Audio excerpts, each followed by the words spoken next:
Sentimos que se cometen injusticias con nosotros y no sabemos cómo defendernos.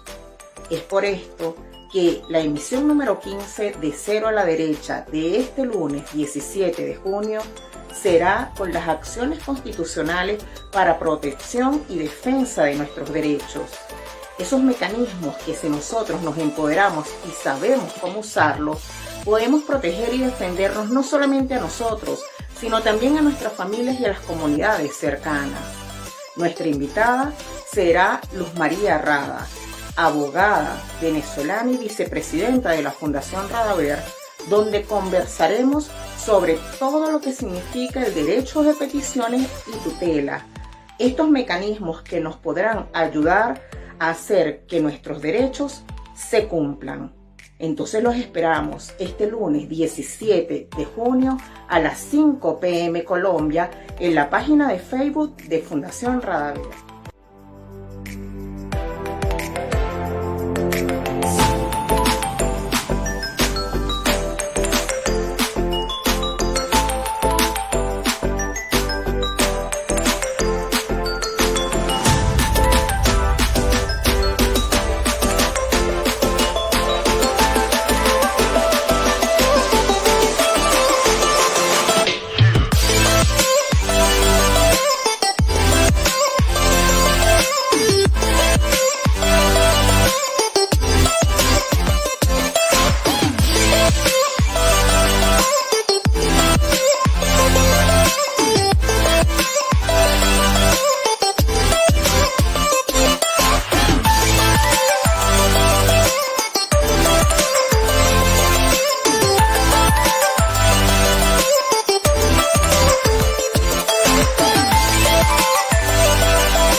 Muy buenas tardes a todos. Estamos acá en nuestra emisión número 15 de Cero a la Derecha. Cero a la Derecha, bueno, primero que nada, bienvenidos a todos. Y felicitaciones a todos los papás por el Día del Padre. De verdad que para nosotros Es una dicha poderlo felicitar. Estamos contentos. Ayer estábamos viendo, hablando de varios padres que realmente son ejemplares, que están cerca, desde los voluntarios de la fundación, desde gente que en las organizaciones de cooperación, de gobierno, que, bueno, por todas estas relaciones que van mucho más allá de simplemente conectarnos a nivel laboral, es bien interesante ver cómo hay tantos hombres que trabajan incansablemente, que tienen responsabilidades bien importantes, pero que eso no les quita ser un buen papá, ser responsable y mucho más allá de solamente proveer en la casa, también está toda esta relación de padres, de responsables, de preocuparse también por sus hijos, de este feedback era bien, bien interesante. Y bueno, tenemos un homenaje a varios que lo vamos a estar pasando durante estos días, a varios papás que los esperamos. Sí, homenajear de esta forma, escogimos a algunos para poder dar a conocer sus vidas, ¿no? Sus historias. Felicitaciones de verdad, muy sinceramente, de parte de todo el equipo de Fundación Radaver. La Fundación Radaver es una organización llevada adelante por migrantes venezolanos que trabaja para la migración, para los refugiados, para los desplazados, pero no solamente y exclusivamente para ellos, sino para toda aquella persona vulnerable. Siempre que haya algo que nosotros lo podamos ayudar, estamos con los brazos abiertos para hacerlo. Eh, y bueno, estamos en nuestra sede, o como decimos nosotros, nuestro epicentro está, si bien en Tocancipá, Cundinamarca, trabajamos para toda Colombia y muchas veces fuera de Colombia. Como les digo, están nuestras páginas web de Fundación Radaver, nos van a encontrar en Facebook, en Twitter, en Instagram y pueden saber más de nosotros también por medio de nuestra página web. Cero a la derecha es uno de los programas principales de la Fundación Radaver. Está destinado a las rutas de acceso para, sí, para todos los derechos, ¿no? ¿Qué quiere ser? ¿Qué quiere ser ese espacio donde muchísimas veces nosotros existen las cosas, existen los programas a nivel de cooperación internacional, de gobierno y todo eso, pero muchas veces no sabemos o no entendemos qué significan, cómo acceder a esos derechos, ¿no? Justamente hoy el programa tiene que ver aún más con esas rutas de acceso. ¿Cómo hacemos nosotros para lograr que se cumplan esos derechos que tenemos? Y en especial cuando somos migrantes, somos desplazados, somos refugiados, pensamos que como estamos en otra zona, no, em, tenemos derecho a nada, ¿no? Y es mentira. Nosotros tenemos igualmente los derechos y hoy, en esta conversación que vamos a tener, por segunda vez, te vamos a tener un programa donde el invitado especial no es de una de otra institución, sino que es de la misma Fundación Radaver. Nuestra experta de hoy es Luz María Rada, es abogada venezolana, migrante y vicepresidenta de nuestra fundación. Esperamos no tener problemas de conexión, ustedes nos perdonan si las tenemos. María tiene bastantes problemas donde está ahorita ubicada, pero bueno, vamos a intentar que no que no nos afecte el tema de la conexión. Hicimos algunas pruebas y bueno, ella de hecho está conectada por el celular. Y el tema de hoy es 2 cosas que oímos mucho, pero seguramente no sabemos, o creemos que lo tienen que hacer solamente los abogados. Ya va, yo estoy oyendo un ruidito que no sé de es que, bueno, estamos aquí intentando ver, esperemos, ya se quitó, súper. Entonces, cualquier cosa, si ustedes no oyen bien, si oyen ruidos o algo, porfa, nos escriben. María Alejandra y Carlos Enrique están detrás de cámara que nos van avisando cualquier cosita que ustedes escriban. Acuérdense que este espacio de cero a la derecha es básico que ustedes escriban las preguntas que tienen. Nosotros, como siempre, en este tema de tutela y derecho de petición, que como les digo, hemos escuchado muchas veces, pero en muchos casos no tenemos ni idea de qué es, o como decimos folclóricamente, con qué se come. La idea está en tener con un lenguaje bien digerible, no tanto jurídico, que podamos entender todo eso. Obviamente vamos a tener muchas dudas y la idea está en que ustedes lo pregunten. Y como el objetivo principal de Fundación Radaver es que no solamente nosotros sepamos la información, sino que la podamos ejecutar y a su vez podamos ayudar a otros donde estemos a hacerlo. Por eso el tema de que sea esta transmisión, que es abierta a cualquier parte, lo pueden escuchar. Entonces, como les digo, el tema de hoy es derechos de peticiones y tutela. Y nuestra invitada es Luz María, mi hermana, cabe destacar. Ella es la vicepresidenta de la fundación. Y bueno, nada, sin más preámbulos, bienvenidísima, hermanilla. Súper contenta de estar por acá y sobre todo por el tema que vamos a conversar con los espectadores de Cero a la Derecha, porque como bien lo decías, es algo que debe estar en manos de todos. A veces pensamos que tenemos algún inconveniente, somos víctimas de alguna injusticia y que necesitamos un abogado para hacer valer nuestros derechos. Y no, hay herramientas constitucionales que nos permiten acceder a medios, a herramientas, a instrumentos mediante los cuales podemos solucionar algunos problemas que de pronto vemos complicados para nosotros. Y la idea es que conversemos en este espacio sobre cómo pueden ustedes acudir a instancias públicas e incluso privadas para solicitar diferentes cosas. Entonces, bueno, la información es poder y eso es lo que queremos a través de este espacio, que ustedes puedan hacer valer sus derechos de esta manera. Ok. Vamos a hacer, como les digo, Cero a la Derecha se trata de que ustedes puedan acceder a toda esta información, pero también que puedan resolver. Normalmente vemos, y hay muchísimos sitios, y a mí siempre me encanta hablar de Villeta porque realmente siempre me quedo sorprendida de cómo muchas veces están alejados de toda la información. Entonces, tenemos las preguntas frecuentes que nos hacen normalmente a nosotros como fundación. Esas se las vamos a empezar haciendo a Luz María. Pero después, si ustedes tienen algo, lo van escribiendo. Si tienen un tema en especial, o sea, algo que tenga que ver con este tema, ustedes lo van escribiendo y María Alejandra nos los va a ir haciendo llegar, de manera que apenas terminemos las preguntas frecuentes, comenzamos con estas preguntas de la audiencia. Así que cualquier cosa, súper atentos y comenzamos. Luz María, ¿qué es una petición? Comencemos por ahí.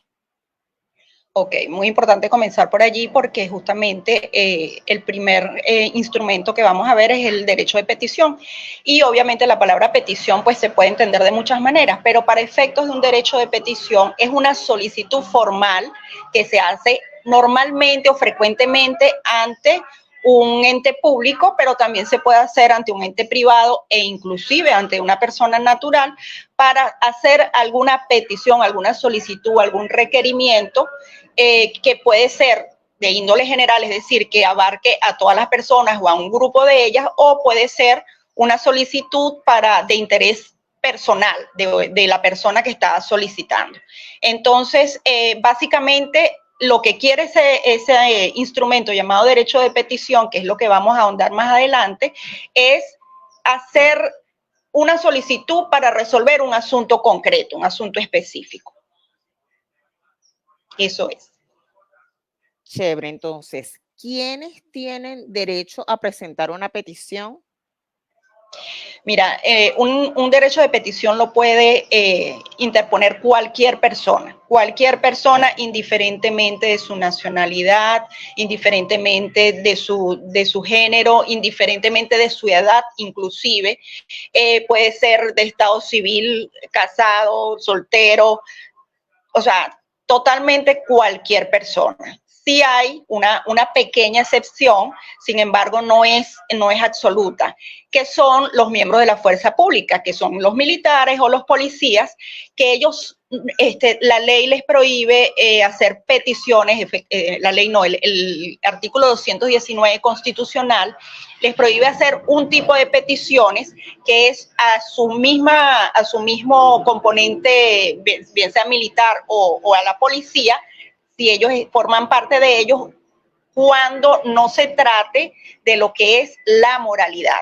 Pero ellos pueden hacer derechos de petición a todas las demás instituciones privadas o públicas e inclusive a sus mismas fuerzas, siempre y cuando se trate de lo que tiene que ver con la moralidad de ese componente. Es la única excepción. Del resto, todo el mundo. Ok. Ahora sí entremos, ya sabemos lo que es petición, ahora entremos concretamente cuando hablamos de derecho de petición. ¿Qué es un derecho de petición? Un derecho de petición es una herramienta jurídica que nos da la Constitución en el artículo 23 y por tanto es un derecho fundamental, o sea, es un derecho principal que no se puede vulnerar, bajo ninguna condición. Ok, básicamente es la posibilidad que tenemos todas las personas que estemos en Colombia de hacer esas solicitudes formales de las que le hablaba, y a través de ello se puede pedir información, se pueden solicitar documentos o acciones específicas. Normalmente se hacen ante entes públicos, pero sin embargo se pueden hacer también ante privados. Tiene unas características muy importantes que es justamente lo que le dan su relevancia, que es que sí o sí te tienen que responder. Eso es lo más importante, porque si no, pues escribiríamos una carta, algún tipo de otra comunicación. Sin embargo, al hacerlo por las formalidades del derecho de petición, a quien tú le estás haciendo la solicitud te tiene que responder obligatoriamente. Esto no significa que a todo lo que se le solicite a través de un derecho de petición te van a decir que sí, pero sin embargo te tienen que dar una respuesta, y no te tienen que dar cualquier respuesta, una respuesta evasiva, no.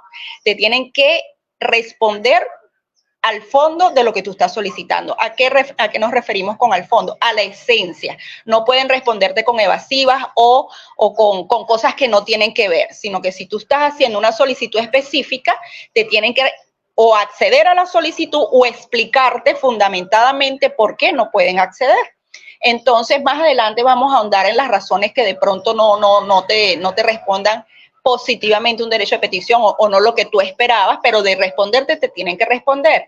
Y además de responderte en esencia lo que tú estás solicitando, lo bueno es que tienen unos términos específicos que ya vamos a conocer, que ellos dentro de ese término tienen que darte una respuesta a la solicitud que estás efectuando. Eso es lo importante. Fuera de la estructura que tenemos de preguntas frecuentes, pero que tiene que ver con lo que tú me dijiste, no me linches. Pero tú, ¿qué pasa cuando, y eso tiene que ver mucho con derechos de petición que se han hecho, o PQR, cuando la respuesta es automática, es casi que un copia y pega, que a todo el mundo le responden lo mismo, que no tiene sentido lo que te están respondiendo? Bueno, ¿eso se toma como una respuesta? O yo sé que después vamos a ver más adelante diferentes mecanismos, pero ahí te la dejo. Sí, eso depende de lo que se esté solicitando. De pronto estás solicitando información y la respuesta es que el canal de solicitar esa información es otro, puede ser una respuesta automática. Entonces va a depender del caso específico.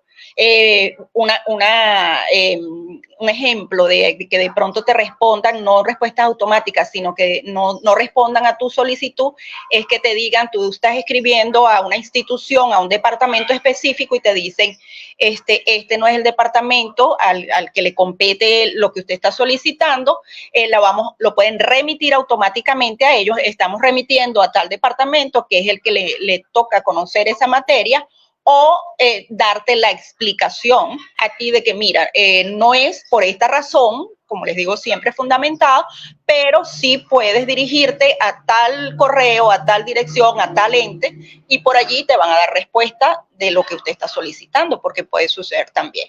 O sea, pues todo va a depender de la respuesta automática que te estén generando. Ok, muchas gracias.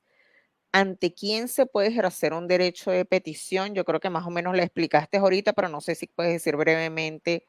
O sea, a cualquier persona se le puede, mejor dicho, ¿ante quién se puede ejercer? O sea, lo puede hacer o sea, se lo podemos mandar a cualquier persona, y eso tú lo dijiste ahorita, pero no sé si que lo quieres decir concretamente ahorita. Sí, me gusta siempre usar ejemplos para facilitar la comprensión. Entonces, como les decía, normalmente un derecho de petición suele dirigirse a instituciones públicas de todos los niveles de la jerarquía, de la estructura de la administración pública. Pero también se le puede dirigir a instituciones privadas, como por ejemplo algo que es muy recurrente de personas en realidad que han solicitado mi ayuda, para dirigir derechos de petición a entidades bancarias, por ejemplo, a EPS o a cualquier, inclusive a cualquier ente del que forma parte de la seguridad social. Entonces, por la parte privada, también hay un gran abanico de instituciones, entes que se les puede dirigir estos derechos de petición, e inclusive en la parte particular, valga la redundancia, está cuando, por ejemplo, para constituir un requisito prejudicial, que ya les explico qué es, nosotros hacemos una petición formal a un privado. Por ejemplo, resulta que prestamos un dinero y de pronto con una letra, o soy doméstica en una casa y me deben mis prestaciones sociales, o el ejemplo que ponía, preste un dinero, la ley les exige antes, o sea, después de que ya, por supuesto, venció el plazo para pagar esas obligaciones, la ley exige que eso se haya solicitado formalmente, el cobro de eso, aun cuando es lógico que se lo paguen sin cobrarlo, porque hay todo un marco legal que así lo exige, pero la ley te solicita, es un requisito que antes de ir a las instituciones judiciales, llámese juzgado, debes haber agotado, que es solicitarlo formalmente. Entonces, esto se puede hacer a través de un derecho de petición. Allí, como quien dice, no cabe duda de que tú lo solicitaste y que te dieron una respuesta negativa o una respuesta positiva, que en todo caso te va a servir como instrumento al momento de tú solicitar eso ante un juzgado, y entonces ese es tu requisito prejudicial de haberlo solicitado formalmente antes. Eso. Ok, dos cosas. Primero, que me están diciendo que vamos corriendo. Como verán, las radas hablamos un poquitico rápido, entonces vamos a tratar de hacerlo. Cualquier cosa, como decimos, si ustedes tienen dudas, pregunten y con gusto les respondemos. Este tema de hoy es bien interesante porque a mí me encantan las cosas prácticas, no solamente saber la teoría, sino la práctica. Y después vamos a ver, porque muchos piensan que los derechos de petición y tutela solamente lo hacen los abogados. Si sabemos hacerlo, nosotros podemos solucionar muchas cosas con un derecho de petición o una tutela. Bueno, por otra parte, sabemos que hay peticiones escritas y peticiones verbales. Hoy, por tiempo, porque ya de hecho vamos por 24 minutos, vamos a hacer solo hablar de peticiones escritas. Como siempre, nosotros les decimos al final cuál es la ruta para que ustedes puedan ahondar más, si quieren ahondar más en alguna de esas cosas, si les quedaron algunas dudas durante la transmisión. Igualmente estamos a la orden. Una de las ventajas, como les decimos siempre, de hoy es que el programa es netamente Fundación Radaver, así que cualquier cosa que nos escriban les podemos responder, ¿no? Entonces, ¿qué deben contener las peticiones escritas? Ok, me disculpo por la rapidez, pero es que el tema es bastante denso y amerita profundizar, sobre todo con ejemplos y todo, para esa comprensión. Pero sí, yo de pronto, no, como decía Alba, pues de pronto estoy en una situación técnica que no me permite tener un feedback, así que cualquier cosa me la dicen por acá. Y además, pues de pronto ahondamos todo lo que se puede en derecho de petición y tutela lo dejamos para otro programa. Vamos a ver, como quien dice, el tiempo es lo que nos dice. Entonces, bueno, me preguntabas qué es lo que debe contener. Bueno, lo que nos dice el sentido común. ¿A quién estamos dirigiendo esa solicitud? Muy importante identificar, sea ente, sea persona, sea todos los datos. ¿Cuáles son los datos? El nombre completo y, por supuesto, vamos a tener que, bien sea si lo hacemos de manera presencial, tener los datos para notificar a la persona con su dirección física, deseable tener el correo electrónico y también el teléfono. Importante que se coloque allí para efectos de, o sea, obviamente estamos porque un derecho de petición se puede pedir directamente, por ejemplo, un correo electrónico, pero de pronto tú también lo puedes hacer, por ejemplo, una alcaldía a una secretaría específica. Entonces, tú vas a correspondencia y allí tienen que saber específicamente a quién tú estás dirigiendo esa petición. O sea, lo importante es que esa identificación de el destinatario esté bien completa. Obviamente, también tienes que identificarte tú como solicitante con tu nombre completo, tu tipo de documento, tu número de documento, tu dirección de notificación física y deseable también electrónica si la tienes. Hoy en día, gracias a Dios, casi todo el mundo tiene un correo electrónico y eso también va a ser más rápida la respuesta. Si por algún motivo, razón o circunstancia necesitan contactarte para ampliar la información, algún documento que necesites para ellos hacer una aclaratoria, es importante que estén todos tus datos allí. Y también, pues, para lo obvio, que es darte respuesta dentro del término establecido por la ley. Entonces, lo primero, la identificación del destinatario. Lo segundo, la del solicitante, como les dije, nombre completo, tipo de documento, número de documento, dirección, correo electrónico, teléfono. Lo que sigue es el objeto de la petición. Dejar bien claro qué es lo que se está pidiendo. Bien sea una información, bien sea un documento, bien sea una acción específica. Me viene a la mente ahorita un caso que vimos en Fundación Radaver, recuerdo hace unos años atrás, tal vez 3 o 4, donde había una matriz de opinión bastante recurrente sobre la supuesta incidencia de venezolanos en la criminalidad de Colombia a nivel general. Y bueno, nos preocupamos por eso porque uno hasta llega a dudar de tanto que lo escucha y se nos ocurrió la genial idea de dirigir derechos de petición a los entes que tenían competencia en la materia para que nos dieran información oficial y precisa de esta situación. Y entonces escribimos varios derechos de petición a la INPEC, que es, para los que no saben, lo que es los institutos penitenciarios de Colombia, lo que es la Policía Nacional, e inclusive a donde está la sede de Fundación Radaver, que es Tocancipá. El juzgado promiscuo que ve allí también conoce de algunas causas penales. Allí a ellos también le escribimos a la Secretaría de Gobierno, le escribimos a la Inspección de Policía, a todos ellos sobre esa cifra, cuál era la participación de venezolanos en la criminalidad, si habían sido condenados, juzgados, denunciados, todo eso. Y gracias a esos derechos de petición, ellos todos nos respondieron, excepto un ente que no voy a nombrar, toda esta información que recopilamos nos dio a conocer la realidad, que era que los venezolanos no tenían más del 2.5% de participación en los crímenes que habían sucedido de cuando solicitamos ese derecho a 2 años anteriores.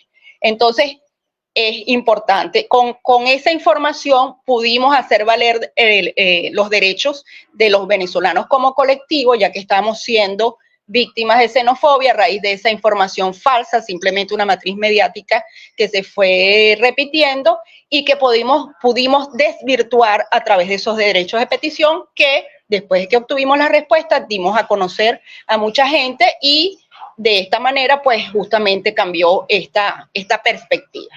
Entonces, para que más o menos vean el poder que tiene un derecho de petición. Luego de que este objeto de la petición suele ir también, obviamente específico, pero debemos relacionar los hechos que tienen que ver con esa petición que estamos solicitando. El motivo por el cual estamos solicitando esa información, ese documento o lo que sea que estemos requiriendo a través de ello. Entonces, los hechos no deben ser muchos, lo mejor que sean cuando más 5 hechos que se narren. Y como decimos nosotros los abogados, tienen que tener 3 cosas importantes, que es las circunstancias de tiempo, modo y lugar. ¿Qué es esto? ¿Dónde sucedió? ¿Cuándo sucedió? Y cómo sucedió. Esto es importante para que le dé claridad a la persona del fundamento de lo que está solicitando y, por supuesto, le da peso, le da credibilidad lo más específico que tú seas. No tienes que ser algo largo, pero sí bien puntual. Una información que le dé a la persona solicitante claridad de lo que se está pidiendo allí. Entonces, se narra por lo general en hechos, Y luego también se invoca el derecho que tenga que ver con eso. Por ejemplo, si tú estás pidiendo algo que, un ejemplo, los derechos de petición que se hacen a la GPS, entonces invocas el artículo del derecho a la vida, a la integridad física, etcétera. Este tipo de cosas. Discúlpenme que me amplíen la información, pero es que es larga la respuesta. Posteriormente, enumeras las pruebas que tienen que ver con eso, si tienes algún tipo de documento, depende del derecho de petición que estés solicitando, entonces allí tú las enumeras y por supuesto la anexas, si es físico y si es virtual, pues o digital, la incorporas también en tu documento. Y por último, la firma. Ese es el contenido básico, la estructura básica de un derecho de petición. Es realmente algo bastante sencillo. Inclusive en internet pueden conseguir miles de fórmulas. Y también está, que lo íbamos a mencionar más adelante, pero no está de más, hay instituciones como la personería, como la defensoría, e incluso como estos núcleos de las universidades que suelen estar en las casas de justicia, donde ellos prestan este tipo de servicios de colaborar con personas que necesiten tanto derechos de petición como tutelas o algunas otras acciones jurídicas. Eso. Excelente. Yo creo que ahí quedó, al menos a grosso modo, con ejemplos. Me encanta cuando se ponen los ejemplos porque muchas veces es mucho, o sea, más fácil de digerir. Que si bien Luz María nos hace referencia a estos abogados, bueno, si no me equivoco fue el programa anterior, no mentira, 2 programas antes, el 12, el 13, la emisión. Igualmente, bueno, aprovecho para decir que aquí en la página de Facebook quedan todas las grabaciones sin editar, están aún, pero pueden revisar cualquiera, hay de muchísimos temas, como ven este es el número 15, pero uno de los programas anteriores fue con Daniel Reyes de Defensoría del Pueblo, que también hablamos obviamente de todo lo que es la parte de la defensa de los derechos, si quisieran también profundizar en ese tema. Luz María dijo algo muy importante y yo quiero que quede súper claro, también porque muchas veces no tenemos acceso donde estamos a los abogados o económicamente tampoco lo tenemos para si es cosas que estén cobrando, pero las personerías, la Defensoría del Pueblo lo hacen, igualmente los consultorios jurídicos de las universidades lo hacen, pero nosotros podemos como ciudadanos hacerlo y eso es sumamente importante, que no pensemos, porque yo porque me ubico muchas veces, trato de ubicarme en ciudades que no son grandes, en ciudades donde muchas veces no están las posibilidades de acceder a algunas cosas. Es importante que nosotros como ciudadanos sepamos que lo podemos hacer. Sí. Eso por esa parte. Tenemos una pregunta, pero las preguntas ahorita las hacemos al final. Sabemos que hay diferentes tipos de peticiones, Luz María. ¿Qué nombre reciben los diferentes tipos de peticiones? Porque muchas veces hablamos de peticiones y no sabemos que hay diferentes tipos de peticiones. ¿Cuáles son? Ok, cuando hablamos de tipos de peticiones, nos enfocamos a una clasificación en cuanto al fin, ¿ok? En cuanto al fin que persigue. Están las quejas, que como su nombre lo dice, pues simplemente manifestar el descontento ante un servicio, una situación, el actuar de un funcionario, etcétera. Lo podemos hacer a través de simplemente es como les digo, la función o el objetivo que tiene ese derecho de petición. Están los reclamos, una factura que te cobraron mal de algún servicio público. Están las manifestaciones donde simplemente, inclusive puedes agradecer, no necesariamente es solamente, digamos, hacer una solicitud formal de algo que tú requieres, sino que puede ser también este tipo de derechos de petición. Están las peticiones de información, que yo me atrevería a decir que son las más recurrentes, que normalmente se solicitan de manera informal y no se tiene ninguna respuesta, y entonces uno acude a este medio, que como bien lo decía, es totalmente fácil, accesible, para hacerlo cualquier persona.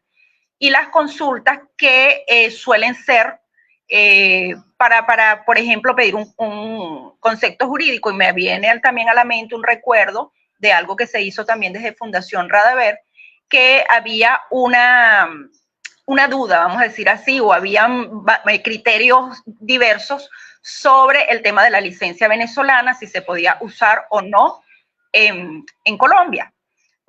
Recuerdo que era el artículo 25 del Código de Tránsito, no recuerdo ahorita, me disculpan el nombre completo. Licencia de conducir para los que no son venezolanos y no entendieron cuando ella dice licencia, hablando directamente de licencia de conducir. Continúa. Lo que llaman el PAS también, exactamente, lo que llaman el PAS. Entonces, ¿qué sucede? Que el artículo 25 del Código Nacional de Tránsito Terrestre nos habla de que las licencias de conducción expedidas en el extranjero o en otro país, algo así, no lo recuerdo exactamente, serán válidas y admitidas en Colombia por el tiempo que permanezcan regularmente la persona. Entonces, estaba como un poco ambiguo el artículo, entonces decía que nosotros a través del PEP en ese entonces podíamos fácilmente usar nuestra licencia de conducción siempre y cuando concurrieran el tiempo de la licencia y el tiempo del PEP. Es decir, si el PEP estaba vigente y tu licencia venezolana estaba vigente, parecía que podíamos entonces nosotros usarla para transitar por el territorio colombiano. Entonces, ante esta duda, hicimos un derecho de petición de consulta, es decir, nos emitieron un concepto jurídico sobre el tema y nos fundamentaron con ejemplos, inclusive con jurisprudencia, que son las decisiones que hacen los tribunales, por lo general del Tribunal Supremo de Justicia, valga la redundancia, nos dijeron que no, básicamente. Entonces ya a través de ese derecho de petición de consulta pudimos esclarecer esa duda que se tenía. Ok. ¿Cuál es el término para resolver una petición? O sea, nosotros metemos todo esto, empezó a haber un ruido de nuevo. Okay. Ajá.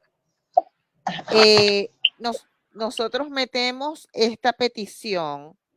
¿Cuál es el término para resolver la petición desde el momento que lo metemos hasta recibir una respuesta? Ok, muy importante porque como les decía anteriormente, esto es uno de los detalles importantes que tiene el derecho de petición. Las grandes ventajas es que ellos no tienen que responder sí o sí y no cuando ellos quieran, sino que tienen un término que establece la ley para darnos respuesta. ¿Y qué es lo que determina el tiempo que nos van a dar, en el que nos van a dar respuesta? El tipo justamente de derecho de petición, lo que estemos solicitando.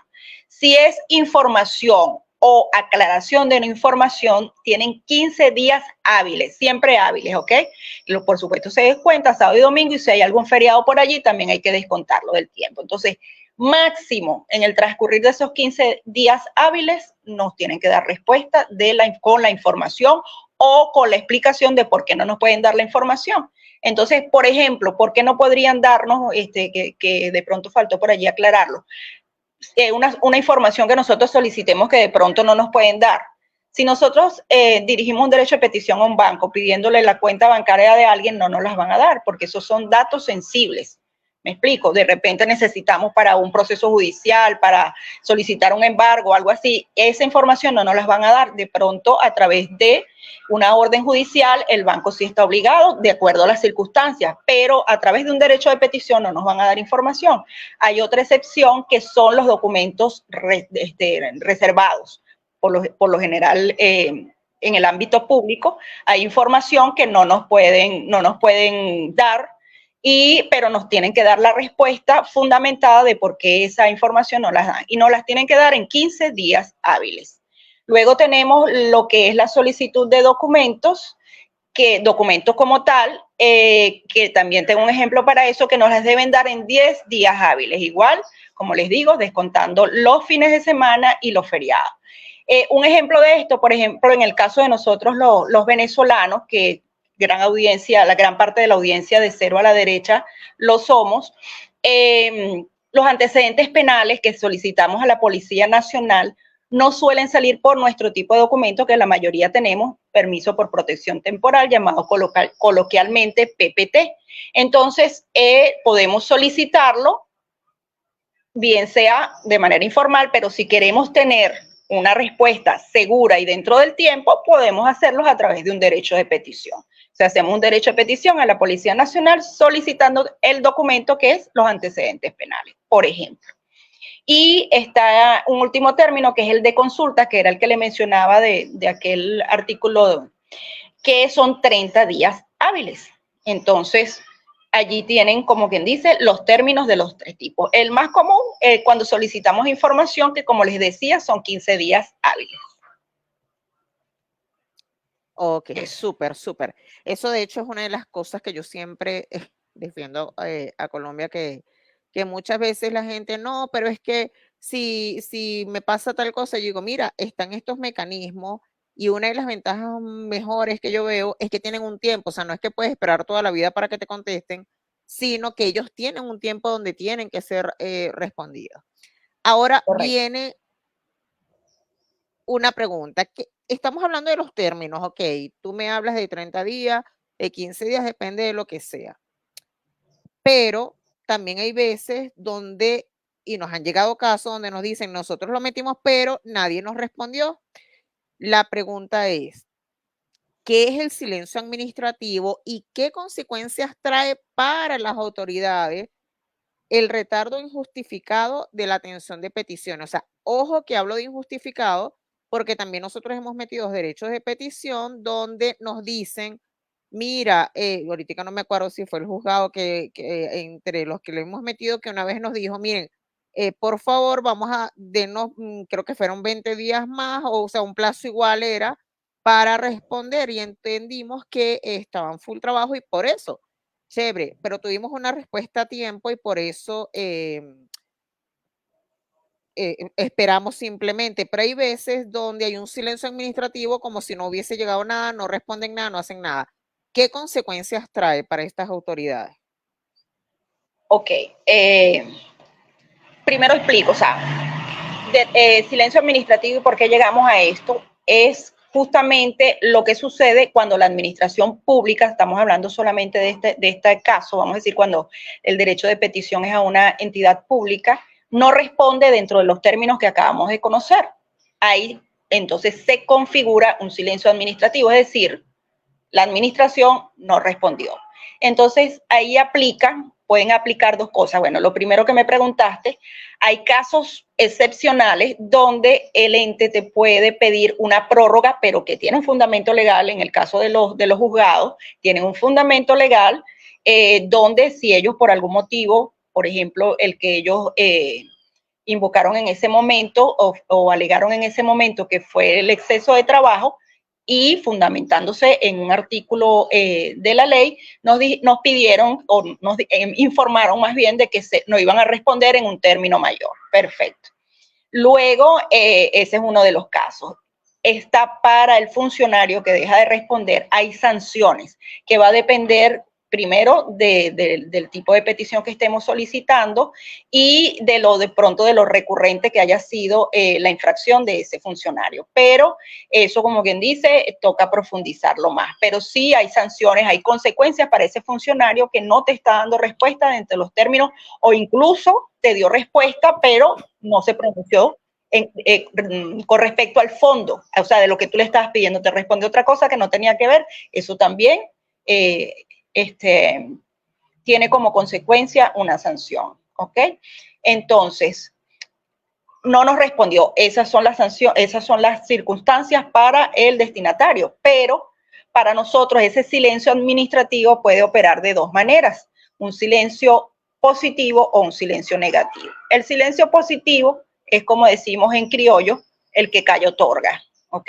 Si tú le solicitaste algo que tenía que ver con un derecho y ellos no te respondieron, por ejemplo, una aclaratoria, si tú podías, no sé, sembrar un árbol en la zona verde que tienes al lado de tu casa, o si podías poner ahí unas mesitas con unos banquitos X, y ellos no te respondieron dentro del término, entonces allí opera el que calla otorga. Es decir, como no te respondieron, entonces están accediendo a lo que solicitaste. Ese es el derecho administrativo positivo.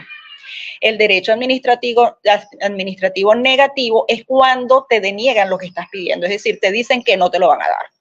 Entonces, si tú consideras que de igual manera tú tienes derecho a eso. Entonces ya eso es tu base para tú escalar en medios más, digamos, contundentes, que podrían ser un derecho, se llama de reposición, que es le dices, mira, reconsidera lo que estás diciendo, ahorita no recuerdo, creo que es de reconsideración y en subsidio apelación, exactamente. Es decir, si tú no me das lo que yo te estoy pidiendo, aunque yo sigo pensando que sí lo merezco, que sí me corresponde, más bien sería la palabra, entonces vas al superior jerárquico. En Venezuela se llama justamente recurso jerárquico. En Colombia se llama el recurso de reposición, y en subsidio apelación. Apelación es cuando ya vas al superior. Incluso hay mucha analogía, digamos, entre las figuras jurídicas que se dan en Colombia y en Venezuela, solo que tienen nombres diferentes. Por ejemplo, la tutela, que creo que ya no alcanzamos a ver hoy, en Venezuela es el amparo constitucional, o sea, tiene muchas similitudes. Y volviendo al tema, el silencio administrativo negativo es que te respondieron entonces de manera negativa, y eso te da pie a ti, como le decía, bien sea el recurso de reposición, el recurso jerárquico o inclusive una acción judicial que busque lo mismo que tú estás solicitando a través del derecho de petición. Eso por esa parte. Ok, súper, súper. Sí, de hecho, ahorita estaba viendo la hora y yo creo que no nos vamos a ir a tutelas, pero yo pienso que es preferible ver bien el derecho de petición y después hacemos solo otra con tutela, porque al Sí. final es como la primera parte de este derecho de petición antes de tutela. De todas maneras, después nos la explicas bien. Te pregunto, bueno, en cierta forma lo respondiste, cuéntame. Disculpa que te interrumpa, es que hablaste de tutela y justamente una de las figuras que puedes usar cuando un derecho de petición no se te responde es la tutela. Precisamente ahí va como quien dice el enlace, porque como dije al principio, el derecho de petición es un derecho fundamental consagrado en el artículo 23 de la Constitución Política Colombiana, y justamente las tutelas, uno de los fines es proteger, hacer cumplir los derechos fundamentales de los ciudadanos. Entonces, por eso, una de las vías por las que te puedes ir a partir de una negativa de un derecho de petición es una tutela. Súper bien. Lo dijiste, no sé si quieres agregarle algo, porque dice, ¿qué se puede hacer si no se recibe la respuesta al derecho de petición en el tiempo estipulado? Entonces, ojo que entonces bueno, es que después tendríamos que ver en otro momento la tutela, pero entonces, si los enumeras, ¿cuáles serían esas acciones que se pueden hacer? Una sería la tutela. Sí, otra es el recurso de reposición, es decir, solicitar, insistirle a esa persona, a ese funcionario público. Estamos hablando en este caso, acuérdense que si hablamos de silencio administrativo es eso. En el caso de los privados, entonces allí nos vamos a la parte judicial, ¿ok? Como no nos respondieron, entonces depende de lo que estemos solicitando. Se me ocurre, en la parte de salud, le escribimos un derecho de petición a una EPS de un tratamiento que solicitamos o de una consulta que no nos han dado respuesta en un tiempo largo, o es imperativo. Recuerdo el caso, no voy a decir el nombre, pero que también tuvimos en Fundación Radaver, de alguien que tenía necesidad de una consulta para, si no recuerdo mal, un diagnóstico probable de glaucoma, el cual se va empeorando con el paso del tiempo, y las citas se las estaban dando para mucho tiempo después, lo cual, por supuesto, iba a ser en detrimento de la persona, ya que se iba a agravar la enfermedad, igual que aplica para otras enfermedades graves como el cáncer, eso. Entonces, tú haces un derecho de petición, pero si no te responden, entonces inmediatamente pasas a la tutela. Incluso podrías pasar a la tutela directamente, pero puedes, digamos, hacer ese paso previo para no ser de pronto tan agresivo, depende de la gravedad del caso, y inmediatamente, si no te respondes, pasas a la tutela. Se da mucho en los casos de salud, y seguramente ahorita con la situación actual va a ser algo bastante recurrente. Chévere. Yo creo que ya lo que nos quedaba era todo lo que es de tutela. Yo diría empezar, tenemos una pregunta. Si tienen alguna otra pregunta, nos cuentan. Igualmente queda grabada toda la información, toda la transmisión para quienes la quieran volver a escuchar después. Bueno, antes de pasar a tutela, perdón, a pasar a las preguntas frecuentes, a mí siempre, como les decía, me gusta que nos quede claro dónde se pueden encontrar las rutas de acceso que conversamos hoy. Si yo quiero tener más información sobre esto, aparte del programa, ¿dónde puedo conseguir más información sobre esto? Si no los puedes decir. Sí, bueno, una vía que siempre recomiendo, porque hasta ahora no he escuchado que de pronto no hayan dado una respuesta oportuna, es la personería. Ese es como quien dice el ente cuyo fin es justamente velar por los derechos de los ciudadanos, y están en el deber de hacerte el acompañamiento, la orientación, si así lo requieres, e inclusive si hay que interponer alguna, bien sea la tutela o alguna otra acción jurídica, ellos se encargan de la representación. Entonces, me parece súper importante que conozcamos, por ejemplo, en el caso de Tocancipá y en casi todos los municipios hay una casa de justicia donde por lo general está ubicada la personería, que tiene, como les digo, ese fin. También estamos hablando a nivel presencial, están las defensorías, depende la petición que estemos haciendo, hay varios entes, hay muchos, por ejemplo, la Casa de la Mujer también se ocupa de este tipo de peticiones, pero que tienen que ver con materia de mujer. Ya no estamos hablando de cuestiones penales ni nada, sino lo que son derechos de petición como tal, o tutelas en este caso. Está, como lo decía, los consultorios jurídicos que tienen las universidades. Allí puedes conseguir información. Sin embargo, en Internet, que ha democratizado tanto la información, es un punto positivo del Internet, tienes también las páginas de estas mismas instituciones donde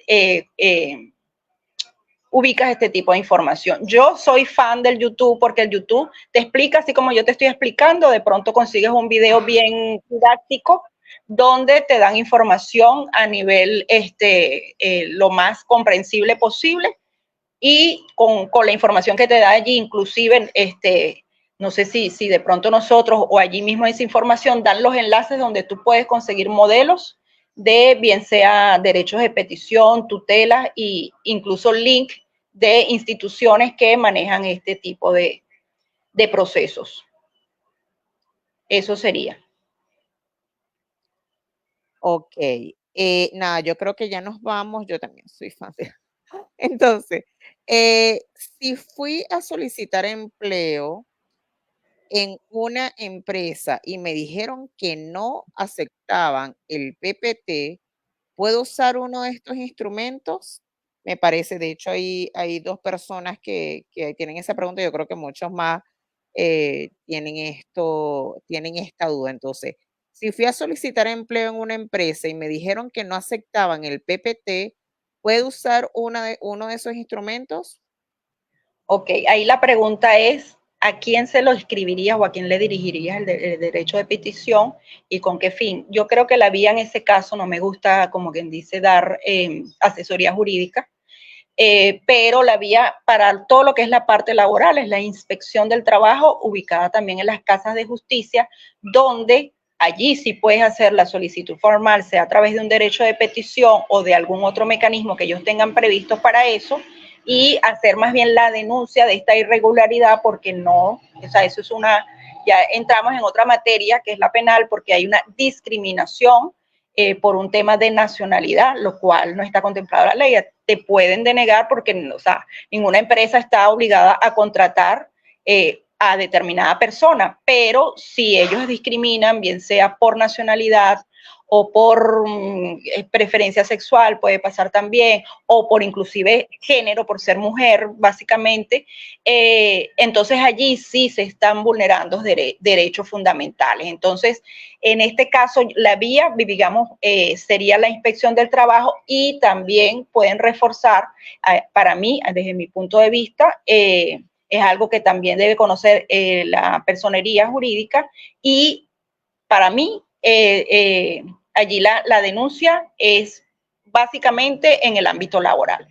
Lo que pasa es que como no vimos tutela, toca explicar en qué casos opera la tutela y en qué casos no. Porque, por ejemplo, y les adelanto ese, les hago el spoiler, que cuando hay otros mecanismos legales posibles, o sea, no es algo que de repente esté la vida de una persona en juego, pero hay otros mecanismos legales posibles, entonces no podemos acudir a la tutela. Eso se llama el principio de residualidad, es decir, a la tutela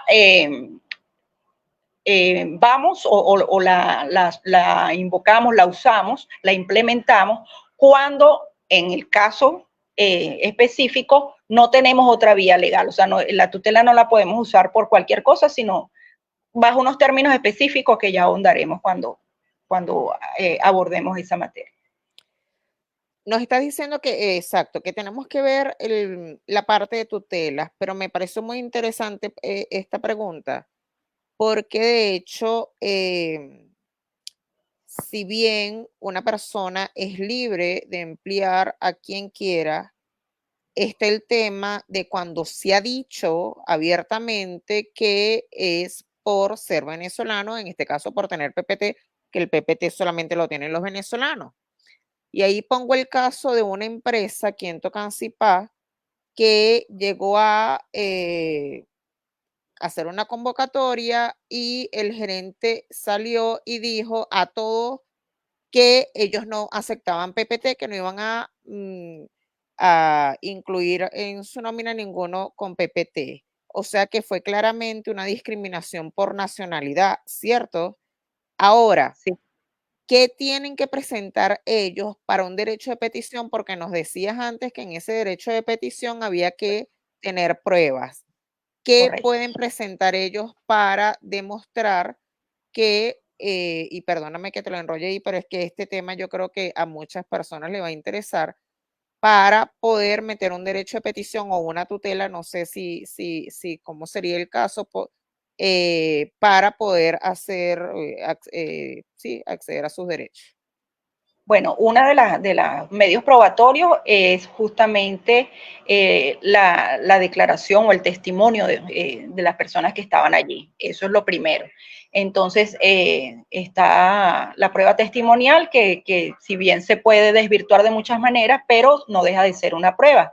Está también las grabaciones y todo ese tipo de cosas que obviamente tienen también sus requisitos para que puedan tener valor probatorio, como medios electrónicos, etcétera, e inclusive si esa respuesta te la dan por WhatsApp, esos mensajes de WhatsApp también tienen un valor probatorio, pero que deben cumplir con unos requisitos para que puedan ser tomados como tal.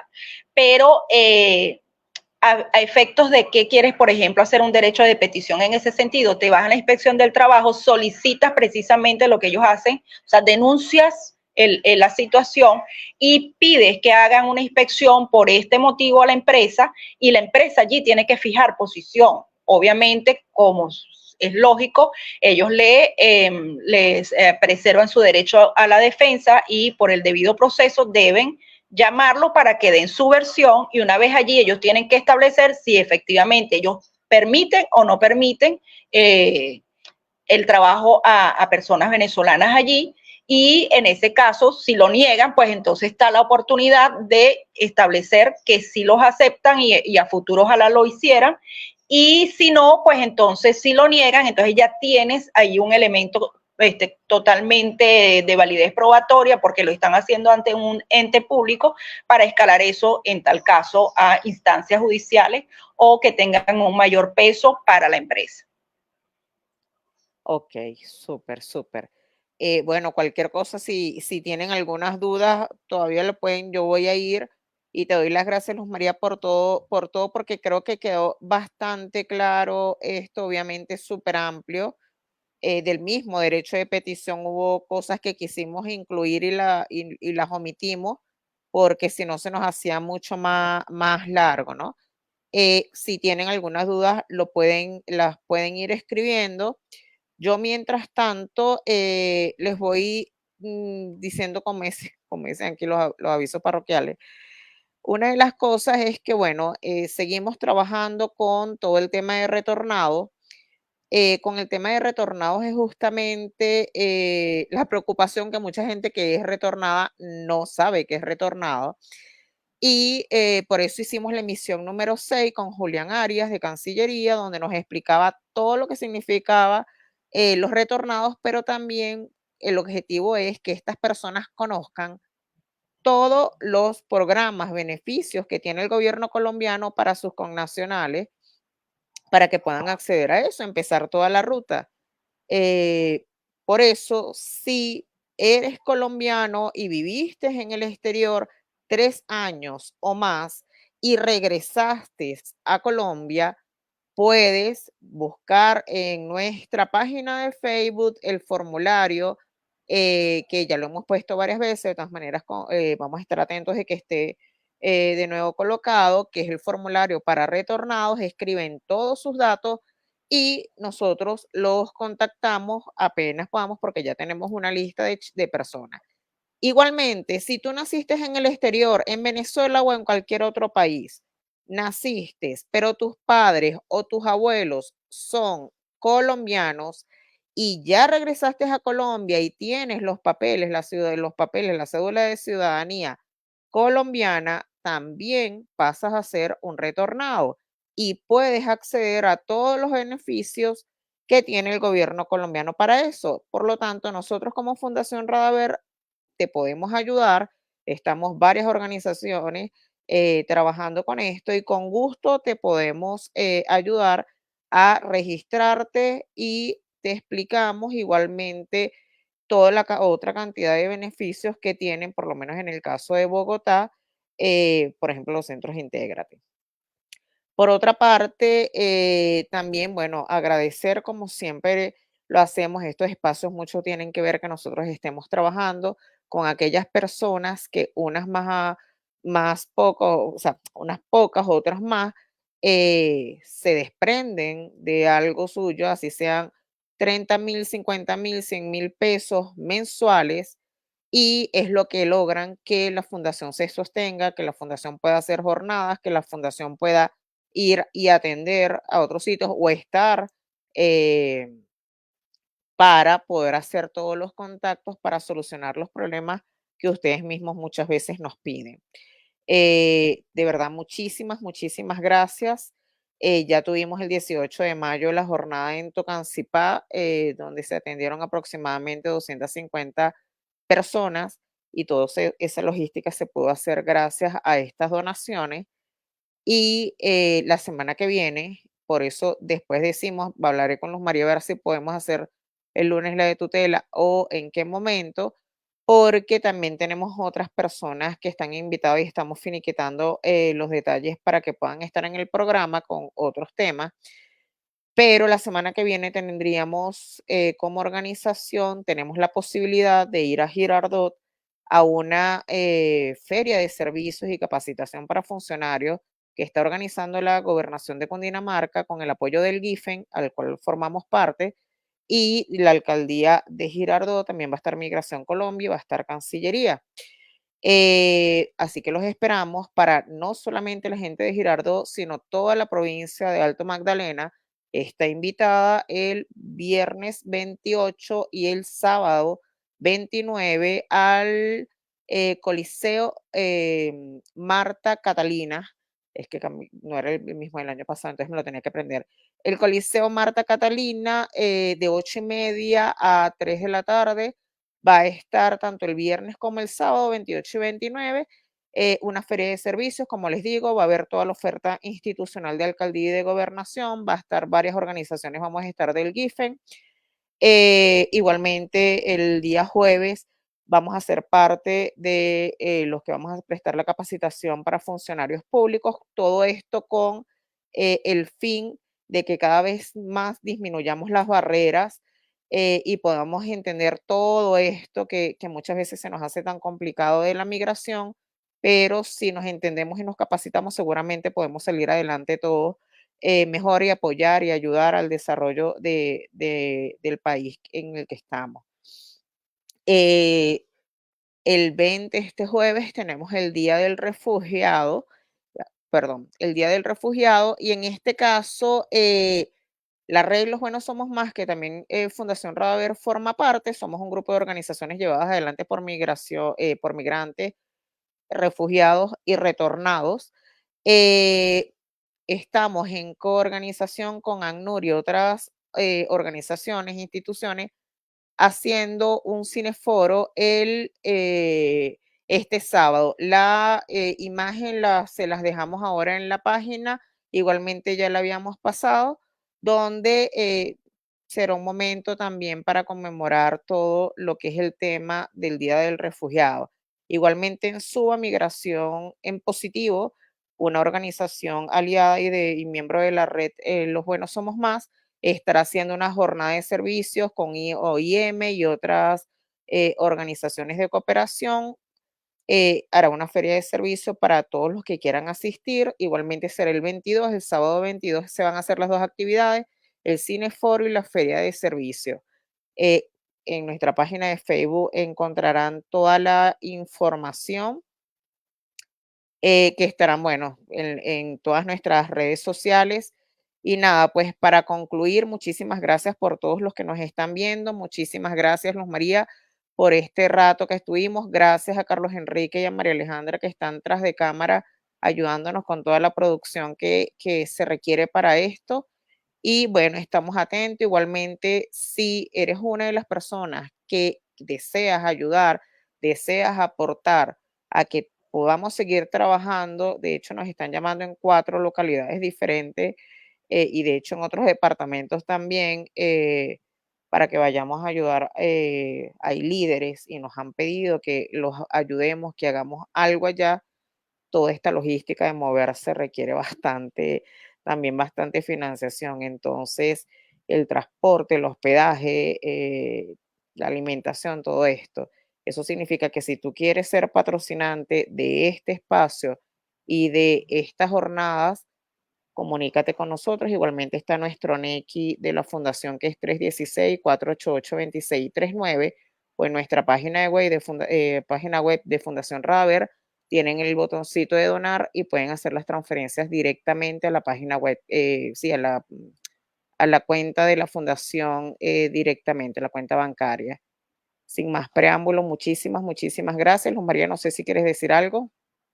No, simplemente agradecerles de verdad por el interés por estos temas, que estamos a la orden, porque ustedes son capaces de solucionar sus problemas y esa es la idea de Fundación Radaver. Siempre hemos tenido como criterio no el asistencialismo, sino darle a ustedes el pez para enseñarlos a pescar y no darles el pez, que ustedes mismos sean capaces de salir adelante, de abrirse camino y la idea es darle estos instrumentos, estos medios para que ustedes sean capaces de hacerlo con el mayor de los gustos. Muchísimas gracias, que estén bien. Feliz semana.